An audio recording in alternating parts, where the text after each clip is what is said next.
Lesson 20. Social Stratification. Introduction. People are given different social status in all human societies. Men are essentially equal, but differ from one another in many non-essential qualities that belong to the physical, moral or intellectual orders. Rahim and Rama, for instance, are both equally men, but besides differing in name, they may differ in skin color, stature, moral convictions and abilities. Prestige, esteem, honor and power are to be found unequally divided among individuals in different age groups between the sexes and among people of different occupation, education and lineage. Stability in the groups so formed is an important prerequisite for social stratification. It is not sufficient if we have stability in the groups. They must also be connected with each other by relations of superiority and subordination. These relations must be accepted and recognized by society. Thus, groups and people are classified into different categories. They have a hierarchy of rank. This is usually called a class system or social stratification. Social stratification, therefore, is the division of society in permanent groups linked with each other by the relationships of superiority and subordination. These relationships usually determine the position of a group in subordination. These relationships usually determine the position of a group in society. Definition of social stratification. 1. The process by which individuals and groups are ranked in a more or less enduring hierarchy of status is known as stratification, says Ogburn and Nimkoff. 2. Social stratification is a horizontal division of society into higher and lower social units, says Raymond W. Murray. 3. Social stratification is regarded as a pattern of superimposed categories of differential privilege, says Kuber and Kenkel. It is important to note that the caste into which one is born that figures in Indian social stratification is not a basis of stratification in all societies. Among Americans, for example, wealth and income are important factors. In other societies, education or occupation, irrespective of income received, are the basis on which various positions are determined. Race is sometimes the determining factor. In short, valuation is of the essence, and whatever society has chosen to value highly may be the basis for giving differential status. Caste is of course not the sole determinant of social position even in India, although it is still a predominant feature of the stratification system.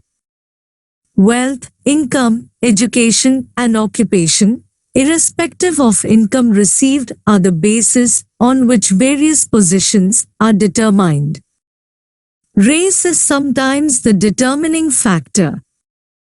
In short, valuation is of the essence, and whatever society has chosen to value highly may be the basis for giving differential status. There are many rich persons with high income who are not accepted by persons of higher status groups because they lack the necessary requisites of education and the right occupations. Professional people, for example, are not among the most highly paid groups in India, but usually are quite acceptable in high-class society because we have other high-status, prestige-providing attributes. In most local communities, family background and length of residence are also factors affecting the person's class position. Kinds of stratification. We shall study the horizontal organ of the society in contrast with the vertical organization, which is made up of such division that would cut across the social strata.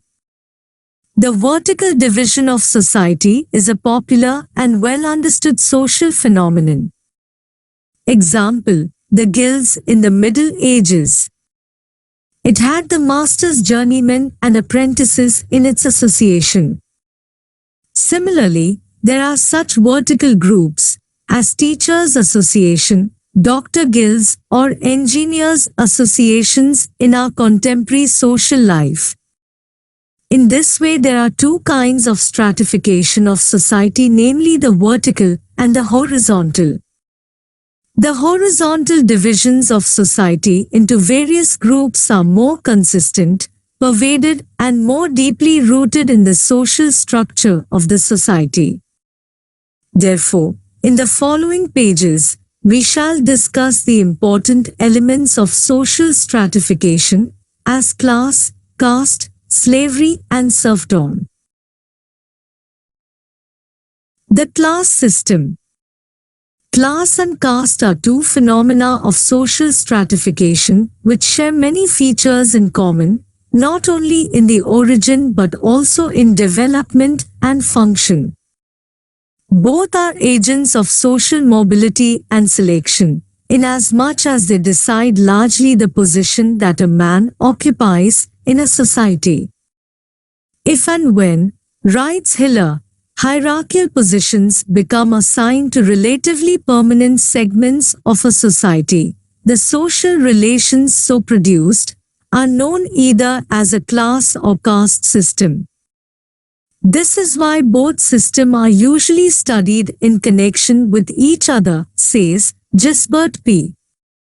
According to Ginsbert, a social class is one of two or more broad groups of individuals who are ranked by the members of the community in socially superior and inferior positions. Ogburn and Nimkoff write, where societies are composed of social classes, the social structure generally resembles a truncated pyramid, with the lowest social class at the base and other social classes arranged above it, in a hierarchy of rank and distinction. The fundamental attribute of a social class is thus its social position of relative superiority or inferiority to other social classes. The arrangement is much like army, with its officers, non-commissioned officers, and privates. Its nature. A social class is a group of persons who have a definite status in society that determines the relation to other groups.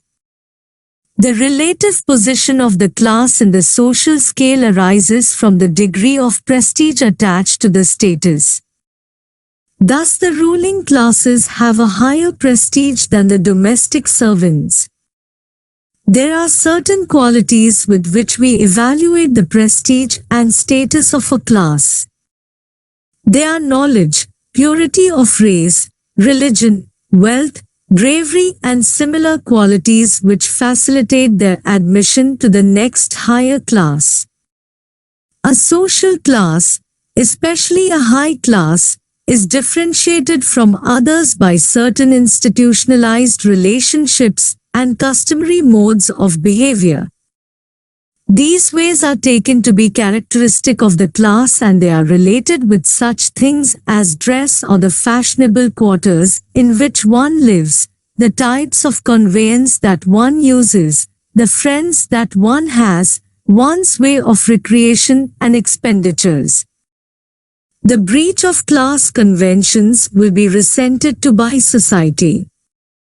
The members of a subordinates group may also resent interference with their own ways by those of a superior class. The element of stability inherent in class gives something very important to the characteristics of the individuals composing it. The members of each social class constitute of a group. They recognize one another as equals and distinguish between themselves and the members of other classes in a variety of ways. They usually associate with the members of their own class and live together. They have their own distinctive ways of life. Thus they develop a feeling of class consciousness. It is centered round the possession of certain qualities which the members will tend to perpetuate. They will place obstacles in the way of those who wish to claim the same height. It is a truism of history that the upper classes have seldom given up their privileges voluntarily unless a major force, the prospect of a higher gain, or a revolution have compelled them to do so. Development of class. The ways in which social classes have developed vary from society to society. When a quality shared by a large section of the community is held in higher esteem than another, class distinctions arise. Cooley gives the following three important conditions which favor the growth of social classes. These are: 1. Marked differences in the constituent parts of the population. 2. Little communication and enlightenment. And 3. A slow rate of social change when the population is composed of different races. This racial heterogeneity facilitates the growth of social classes as there comes into existence racial barriers. Thus, in the United States of America, the Negroes form a separate social class. Social classes are not to be found in the earliest stages of civilization. The rise of slavery system, guild system and bourgeoisie paved the way for the growth of classes in society. The savage tribes fought with each other. Defeated were enslaved. Thus a class of slaves came into being. Modern classes are a development from the class structure of the Middle Ages, when feudal lords were at the top and the serfs at the bottom of the society. Urban people organized themselves into guilds which formed the foundation of economic structure of the Middle Ages. After the Industrial Revolution, in society, a change in our social classes came only after the change of economy. In our country, the middle class is found to play a more and more decisive role in national development. It includes the intelligentsia of society such as the teachers, engineers, the doctors, and the office-goers. Lack of intercommunication, stagnation, and an increase in population are some factors which favor the growth of class in society. The criterion of classes.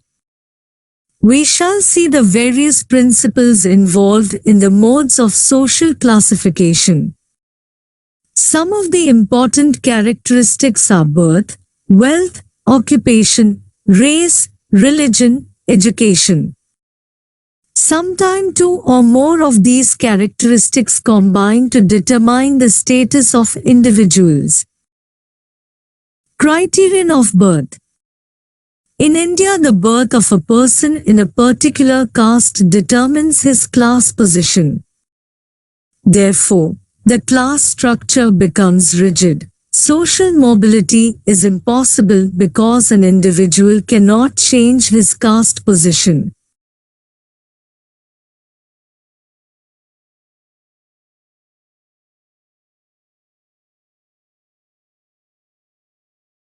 Criterion of wealth. In modern times, the caste system has been disintegrating due to some factors which we shall study in the following topic. Because of Industrial Revolution, the rapid growth of science and technology, the spread of modern education and together with urbanization, the status of person tend to be decided by wealth and not by birth. Thus there are three classes such as upper class, middle class and lower class in our society. But wealth is not the only significant factor of social stratification in modern communities. Class position is also determined by several other factors such as race, age, sex, lineage, religion, occupation, and education. The functions of class. Some are of the view the social classes are absolutely necessary in a modern society. Our society is more and more getting complex and complicated. Therefore, it is rather difficult to find people without class distinctions. W.T. Warner has aptly said, when a society is complex, there are large numbers of individuals in it, pursuing diverse and complete tasks functioning in a multiplicity of ways, individual positions and behaviors are evaluated and ranked. Unless people are stratified on the basis of qualification and experience, it will be very difficult for a competent agency to find suitable persons for manning jobs. Class consciousness. What is class consciousness? The feeling of class consciousness is almost universal in society. It is a feeling and a sentiment which establish the relation of man towards the members of their own and other classes. It consists in the realization of a similarity of attitude and behavior with members of their classes, says Ginsberg. According to Mannheim, class consciousness is the awareness of similarity of the social changes, the arising of notion about similarity of interest, the growth of an emotional that connected with this similarity of experiences and of a common striving towards a common social goal. Class consciousness helps in the transformation of the people into common group activity. It makes them understand their common interest. Class consciousness is on the increase as more and more classes are merging in society. There are certain conditions which are essential to promote class consciousness. They are rivalry and conflict, common traditions, experiences and values of life. Besides, social mobility are most effective conditions for class consciousness. It plays an important role in economic life. The caste system. The concept of caste. The caste system is a special type of social stratification found in India. Its elements and well-developed systems are found in various parts of the world, for example, Polynesia and Burma. It even exists among the most advanced societies of the world. The word caste is derived from the Spanish word castra, meaning breed, strain or a complex of hereditary qualities. It was first applied by the Portuguese to the particular Indian institution known by the name of jati. There are many definitions of caste. The most appropriate is given by E. H. Blunt. He describes it as an endogamous group, or collection of endogamous groups, bearing a common name, membership of which is hereditary, imposing on its members certain restriction in the matter of social intercourse, either following a common traditional occupation or claiming a common origin, and generally regarded as forming a single homogeneous community. A caste is merely a rigid social class into which members are born and from which they can withdraw or escape only with extreme difficulty, says Lundberg. When a class is somewhat hereditary, we may call it as caste, says H. Cooley. When status is wholly predetermined so that men are born to their lot without any hope of changing it, then class takes the extreme form of caste, says McIlver. Caste is a system of stratification in which mobility, up and down the status ladder, at least ideally may not occur, says Green. Elements of caste system. The following are the most important elements of the caste system. Endogamy and hereditary. A person born in a caste lives in it for life, dies in it except in cases of mixed marriage. A special case of mixed marriage is the hypergamous marriage in the younger sons of Nambudri Brahmins of Malabar, marry Kshatriya and Nair women. Here children belong to the father's caste. Thus an individual gives rigidity to the caste status. Every caste is divided into subcaste, which is also endogamous groups. They are function as castes. The principle of endogamy is so strict that it is regarded as the essence of the system. The most ordinary rule of exogamy is the Sapinda rule, by which two persons are forbidden to marry who have a common ancestor, not more than 6 generations removes from the father and 4 from the mother. The violation of the rule of exogamy or marrying outside the caste would mean ostracism and loss of caste, says Gisbert P.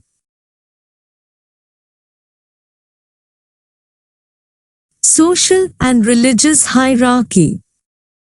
This feature of the caste system is most important from the point of view of social stratification. The caste structure of society is a hierarchy. It is a system of subordination, held together by the relations of superiority and inferiority, at the top of which are the Brahmins. The Purush Sukta says that society was divided into 4 orders in accordance with Varna, which later on came to mean caste. Thus the 4 Varnas or castes are Brahman, the Kshatriya, the Vaishya and the Shudra.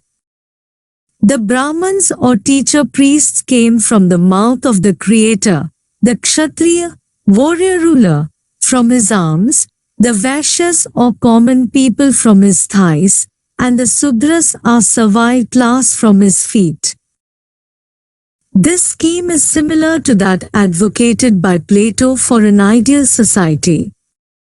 The supremacy of the Brahmins continued and strengthened in spite of the challenge of its high position by the Kshatriyas. Thus, the social position of a given caste is determined by its relation to the Brahmins. The highest caste is that from whom only a Brahman will accept pakka food. The next is that caste from whom the 3 twice-born castes may accept pakka food. The high caste people should not accept any food or drink from the outcast. They may not even be touched without contamination. Hence they have the name of untouchables. The Brahmins enjoy a number of social and religious privileges due to their superiority and subordination of other castes. The low caste people have a number of social disabilities.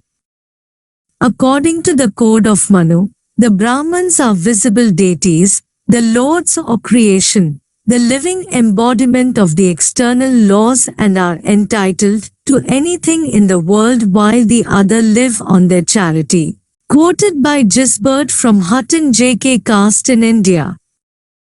The untouchables and even the unseeables were only until some years ago subject to the following difficulties. They could not use the public road or the public wells. They were forbidden to enter the Hindu temples and to attend public schools.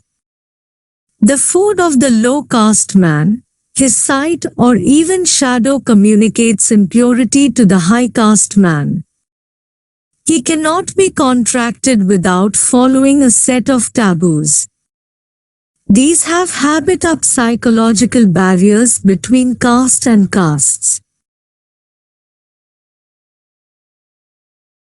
Hereditary occupation.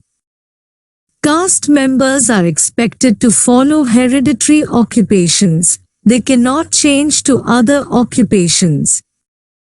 Members of a caste try to debar others from following its occupation.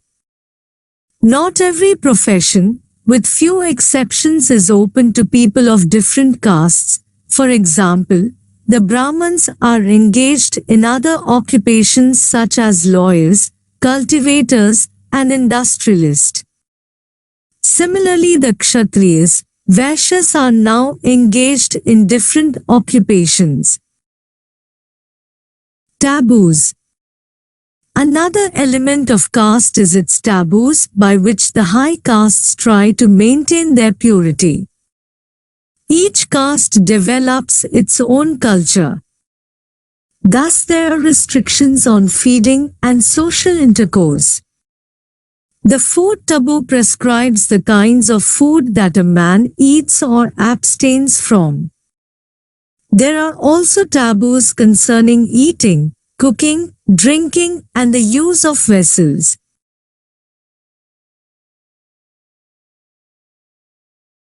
Authority.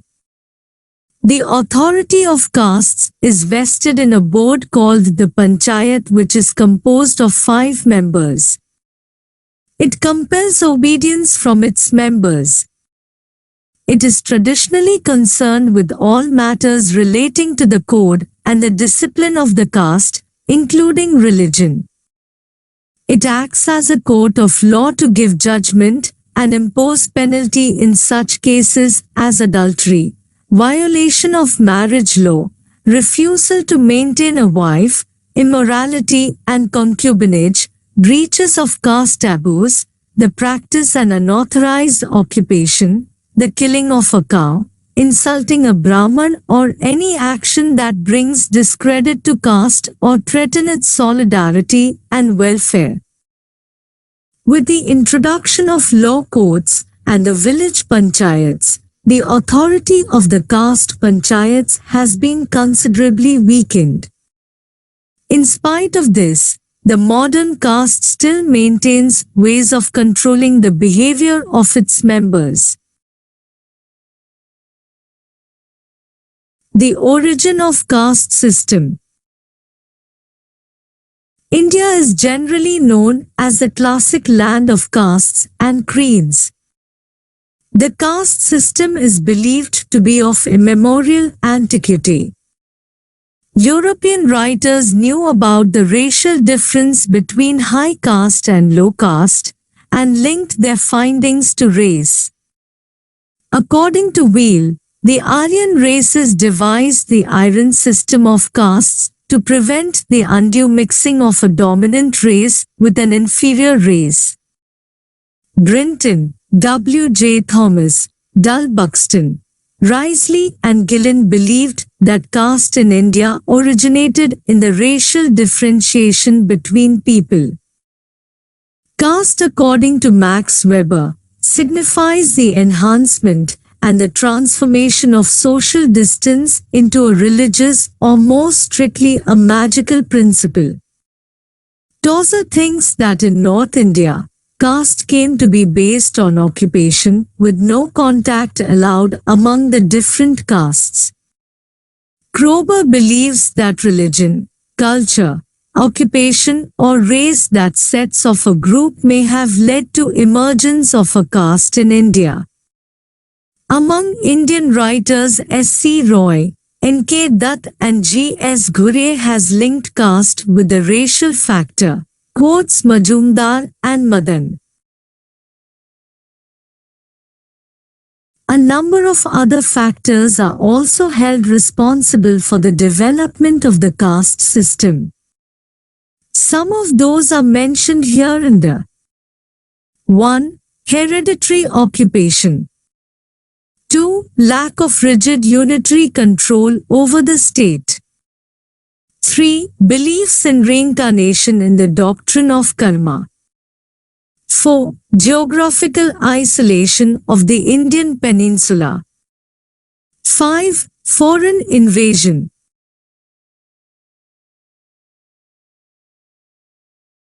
Merits of the caste system.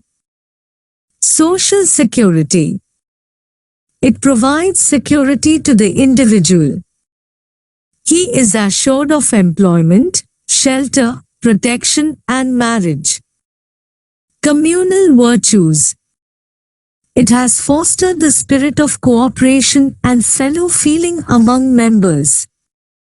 They develop social virtues such as honesty and loyalty and faithfulness. Education. A caste provides free training and education to its members in the traditional skills. It is the caste system which has provided the way for assimilating outside groups, like the tribes for instance.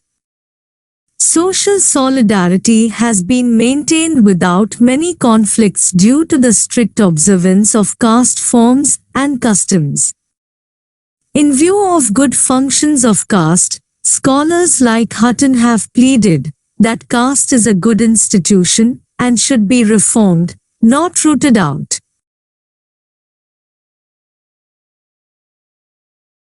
Demerits of caste system. Mobility of labor is prevented. The labor force cannot move from place to place, since the individual should follow the hereditary occupation. Thus, labor as one of the important factors of production cannot contribute to the economic progress of the country. Untouchability. People are reduced to the state of slavery due to the practice of untouchability. There are also other social evils such as child marriage, dowry, and parda. Obstacle to the growth of national consciousness. It has prevented the growth of solidarity and brotherhood in society by separating one class from another. It has led to the disintegration of the Hindu society. It fosters only the caste loyalty instead of national loyalty. Thus it has provided to be an obstacle to the growth of national unity in the country. Recent trends in the caste system. The caste system has undergone remarkable modifications during the last 33 years. The removal of untouchability will always be associated with the name of Mahatma Gandhi. Untouchability, says the Constitution of India, is abolished and its practice in any form is forbidden. But it still lingers and will linger for a time because of long past. In general, it is fast disappearing. The temples have been thrown open to the hitherto untouchable classes, public halls, recreational centers, schools, colleges, and universities. The socially and educationally backward classes are receiving special attention by the government as stated in the Constitution. There are also immaterial factors which have brought changes in the caste structure such as the following. The work of social reformers and the Indian leaders, the increase of education among the people, the growth of equalitarian ideas, awakening of the national spirit and the disintegration of the joint family. Among the external factors which have caused transformation of the caste system, we may mention that the spread of communications and the resulting increase of personal contacts. These help to change the attitudes of people which separate caste from caste. Individuals understand one another better, therefore their prejudices and suspicions are more likely to vanish. Industrialization has caused a notable change in the social structure of modern India. Old hereditary occupations are disappearing and new occupations are being created, wherein people of different classes work without observing caste rules. The functions of caste have been taken over by other bodies. The caste panchayats are losing their hold over its members. The Brahman has been losing his monopoly in religious ceremonies, as other castes have their own priests. Widows can remarry, child marriages are forbidden, and the parda system has been disappearing. We cannot say that caste has been abolished due to above-mentioned factors. As long as endogamy and caste solidarity persist, the institution of caste will remain. We can eradicate the evils of caste system only through a slow process of evolution, fostered by the progressive forces of modern India. Distinction between class and caste. The following table will help us to understand the distinction between class and caste. In class, the membership, status, standard of life, etc. are based on objective facts. Membership of caste is based on birth. There is open satisfaction in class, meaning that a person can change his class. There is closed stratification in caste, meaning that a person cannot rise above his caste. The members of a class are conscious. There is no need for any subjective consciousness in members of caste. Class system does not hinder democracy. Caste system does hinder democracy. An individual has comparatively greater freedom in a class. In caste system there are comparatively more strict restrictions in marriage, etc. There is comparatively less social distance in classes. A comparatively greater social distance is kept between the castes. Slavery and serfdom. L.T. Hobhouse gives the following distinction between the serf and the slave. The latter is a man whom law and custom regard as the property of another. In extreme cases, he is wholly without rights, a pure chattel. In other cases, he may be protected in certain respects, but so may an ox or an ass. If, on the other hand, he has by his position certain countervailing rights, example, to inherit the property from which he cannot be dislodged, he becomes, though still liable to labor under his master's directions, still subject perhaps to punishments, and still in an inferior legal position, no longer a slave, but a serf. Serfdom may be regarded as a sort of mitigated slavery, quotes Gisbert P. The institution of slavery is often the result of war in which the women and the children of the defected become utterly dependent on their conquerors like so much property. A permanent division between master and slave thus arises, which divides the society into two sections, the master, the slave.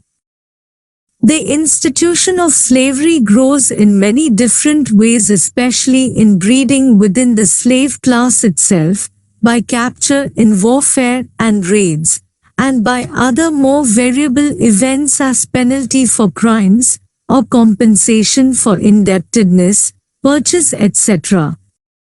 Says Gisbert P. A slave is deprived of all human rights, even the right to live. According to Hobhouse, this is the most revolutionary stage in the history of human development. The legal position of the slave is worse than that of the serf. The two are, from the point of view of psychology, the effect of the desire to dominate over one's fellowmen and prosper at their expense. Slavery is more concerned with man, serfdom with his services.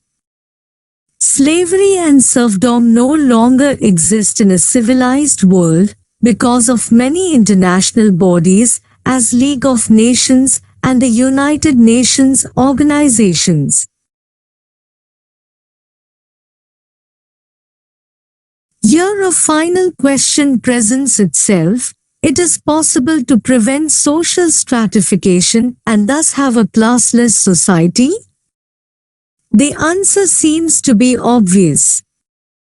If history teaches anything in this regard, it is that social differences among the men are a common feature of every society. As these differences spread over large numbers, they give rise to various interests. The degrees of prestige social stratification becomes in one way or another unavoidable. The highest goal to which we must aspire is to a class division in which men will occupy the most prominent position, not by privilege and imposition, but by personal merit. The equality which should exist in society is not of status, but of opportunity. A law must be passed not in favor of a particular class, but for the sake of society. In every society there must be available an efficient machinery of social selection through which the most capable individual may have easy access to the upper strata. Social mobility and stratification can only be justified if in the final resort society or the individuals stand to gain, says Gisbert P.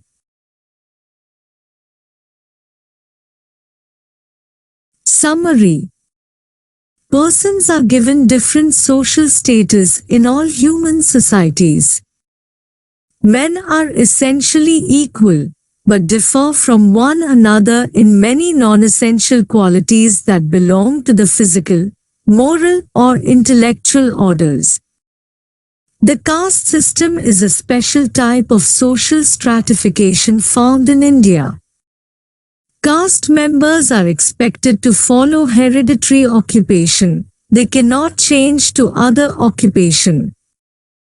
Another element of caste is its taboos by which the high castes try to maintain their purity. Thank you for watching. If you found this video helpful, please like, subscribe and share.